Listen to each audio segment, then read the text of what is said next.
பிரேசில்ல இருந்து பெர்னாண்டோ அப்படிங்கிற கப்பல் நம்ம ஊருக்கு பைக் ரைடு வந்திருக்காங்க. அப்போ ரொம்பவே கேவலமான ஒரு செயல் நடந்திருக்கு. ஜார்க்கண்ட்ங்கிற ஒரு இடத்துல அவங்கள 7 பேர் சேர்ந்து கேங் ரேப் பண்ணியிருக்காங்க.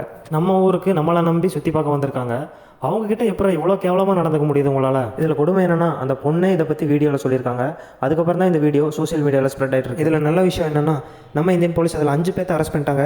சீக்கிரமாக இன்னும் 2 பேர்த்தையும் அரெஸ்ட் பண்ணணும்னு சொல்லியிருக்காங்க. இப்போ ரீசெண்டாக பெர்னாண்டோ கப்பல் ஒரு வீடியோ ரிலீஸ் பண்ணியிருக்காங்க. அதில் அவங்க என்ன சொல்கிறாங்கன்னா, நாங்கள் இப்போ நல்லா இருக்கோம் அண்ட் உங்களோட எல்லாரோட சப்போர்ட்டுக்கும் ரொம்ப நன்றி. போலீஸ் அவங்கள பிடிக்கிறதுக்கு நிறையா முயற்சி எடுத்துகிட்டு இருக்காங்க அண்ட் சீக்கிரமாக எல்லாரையும் பிடிச்சிருவாங்கன்னு நம்புகிறோம். இந்தியாவிலேருந்து எங்களுக்கு இவ்வளோ சப்போர்ட் கிடைக்கும்னு நினைக்கல. இந்த ஒரு விஷயத்தினால இந்தியாவை பற்றி தப்பாக சொல்லிட முடியாது. இந்தியாவில் நல்ல மனுஷங்க நிறைய பேர் இருக்காங்க. எல்லா கண்ட்ரிலையும் இருக்க மாதிரி இங்கேயும் நல்லது கட்டது ரெண்டுமே இருக்குது. அண்ட் இந்தியன் போலீஸ்க்கு ரொம்ப நன்றி அண்ட் எங்களை சப்போர்ட் பண்ண எல்லா மக்களுக்கும் ரொம்ப நன்றி.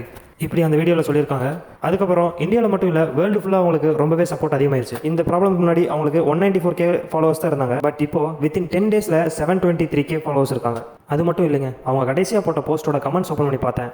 அவ்வளோ சப்போர்ட் கொடுத்துருக்காங்க. இந்தியாவில் மட்டும் இருந்தால எல்லா கண்ட்ரிலேருந்தும் அவங்களுக்கு ஃபுல்லாக சப்போர்ட் வந்துட்டுருக்கு. கண்டிப்பாக அவங்களுக்கு ஜஸ்டிஸ் கிடைக்கும்.